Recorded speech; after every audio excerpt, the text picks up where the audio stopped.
我哋今日就嚟講下喺金融學入面成日聽到嘅效率市場假說啦。呢樣嘢又叫 EMH。咁我哋成日聽到呢樣嘢，究竟咩係效率市場假說呢？效率市場假說由尤金法馬喺1970年提出，佢嘅核心觀點係金融市場嘅價格已經充分反映所有可得資訊。因此，投資者就冇辦法長期持續咁擊敗市場。而效率市場假說有三種特徵嘅，佢包括價格會即時反映對新資訊，而且佢唔存在逃離機會，同埋佢超額收益淨係會嚟自隨機性嘅。效率市場假說有三種形式。第一種係弱勢效率，弱勢效率係指股票價格已經反映咗所有歷史交易信息，而我哋嘅技術分析就係無效嘅。例如過去嘅價格同交易量冇辦法預測未來嘅價格。咁大部分研究表示，大部分股票市場都係符合弱勢效率嘅，因為佢哋嘅歷史價格都係冇規律性嘅。而第二係半強式效率，佢就係價格反映所有公開資訊，就例如包括埋公司公告、新聞報導等。所以我哋透過基本面分析就好難獲得超額收益。例如某啲公司獲利公佈發佈後，股票就會好快調整，啲公開資訊就會充分反映喺股票價格上面。最後就係強勢效率，強勢效率假設係股票反映所有信息，包括啲未公開嘅內幕資訊。呢個假設喺現實係幾乎唔存在嘅，但係就為咗理論研究提供咗一個限制性嘅假設。喺強勢市場入面，就算掌握內幕消息，都冇辦法透過交易獲利。而喺效率市場假說入面有一樣好重要嘅嘢，就係套利。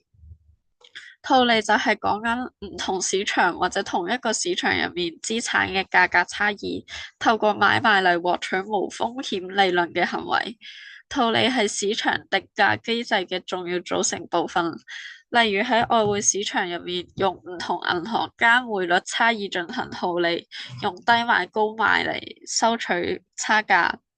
而呢樣嘢嘅基礎就係同一個資產喺唔同市場有唔同定價，而套利就係通過修正價格差異嚟幫助市場變到有效率。咁我哋舉個例子，就係假設蘋果公司喺紐約嘅股價係150美元，同時喺倫敦市場因為流動性不足跌到145美元。咁而家呢個情況下，啲人要套利就會喺倫敦買入，喺紐約賣出。套利嘅需求推高會倫敦價格，壓低紐約價格，直到兩地嘅價格趨於一致。而呢個效率市場假說雖然係金融學嘅基石，但喺現實入面仲係有好多挑戰嘅。首先係投資者並非完全理性，佢哋成日會受到認知偏差影響。例如佢哋會覺得自己嘅投資對自己嘅投資好有自信，或者一啲從眾心理。例如喺2000年嘅網絡泡沫入面，有好多冇盈利嘅科技股俾人瘋狂咁炒，咁呢樣嘢就違背咗效率假說嘅。呢個就同時導致啲投資者嘅行為有系統性嘅偏差。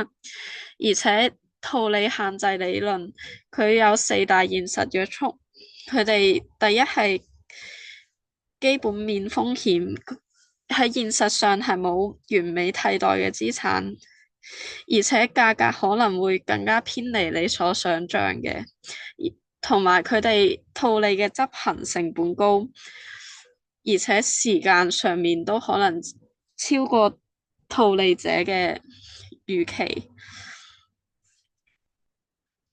效率市場假說就提供咗一個理解金融市場嘅框架，但係實際上市場並非完全效率，所以我哋要投資嗰陣時都係要做更加多嘅思考。咁今日嘅分享就到呢度，多謝。